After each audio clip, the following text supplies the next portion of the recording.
మొన్న ఎవరో ఇంటర్వ్యూ చూశాను, ఎస్ఐని ట్రాన్స్ఫర్ చేయగలిగిన పరిస్థితుల్లో హోంమంత్రి కానీ డీజీపీ కానీ ఉన్నారా? ఇది ఏబి వెంకటేశ్వర గారిది ఇంటర్వ్యూలో అనుకుంటా. ఎక్కడున్నది అసలు స్వేచ్ఛ? ప్రతిదీ కూడా ఒక బెల్ట్ ఉంటుంది, వాళ్ళు ప్లాన్ చేయాలి, ఏం మాట్లాడాలా, ఏది ఫోకస్ కావాలి, ఏది తీర్మానం జరగాల, ఏది చర్య జరగాలి, ఏది ఆమోదించబడాలి.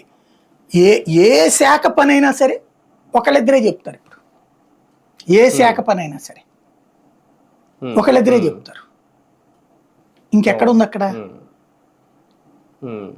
అదే కదా సార్. ఫైనల్గా ఇలాంటివి లోపాలు ఎంచడం, ఇలాంటి విషయాలు తెర మీద తీసుకోవడం రావడం, కొన్ని రోజుల తర్వాత మంత్రుల మార్పిడో లేదంటే కేబినెట్ పునర్వ్యవస్థీకరణ జరిగే సమయంలో కూడా ఇలాంటి అంశాలను తెర మీద ఏం లేదు. ఇప్పుడు మంత్రివర్గం మార్చాలనుకుంటే ఇవన్నీ కూడా అక్కర్లేదు, చేసేయగలరు.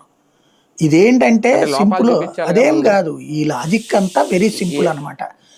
ఏడాది పాలనోత్సవాలు మన 12వ తారీఖు జరగాలి.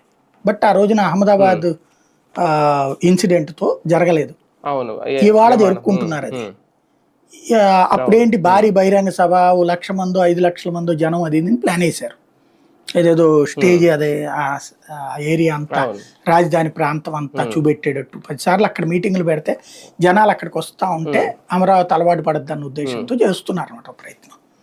నడుస్తోంది. అయితే అది కాస్త ఆ రోజున వర్షం ఇంపాక్ట్ ఒకటి ఉంది, ఆగిపోయి ఉన్నారు.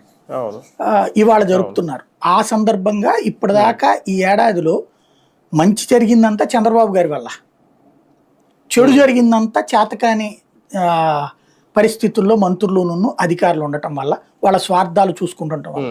ఎవడు స్వార్థం చూసుకుంటాడు నాకు అర్థం కావట్లేదు. పాప మా మంత్రులు ఏంది అనగలుగుతున్నారు వాళ్ళ మంత్రిత్వ శాఖలో? ఏమైనా చేతిలో ఉంటాయి కదా, వాళ్ళని ఏదో స్వార్థ పరుల కింద చూపెట్టాల్సిన అవసరమే ఉంది. నడుస్తుంది అంతే.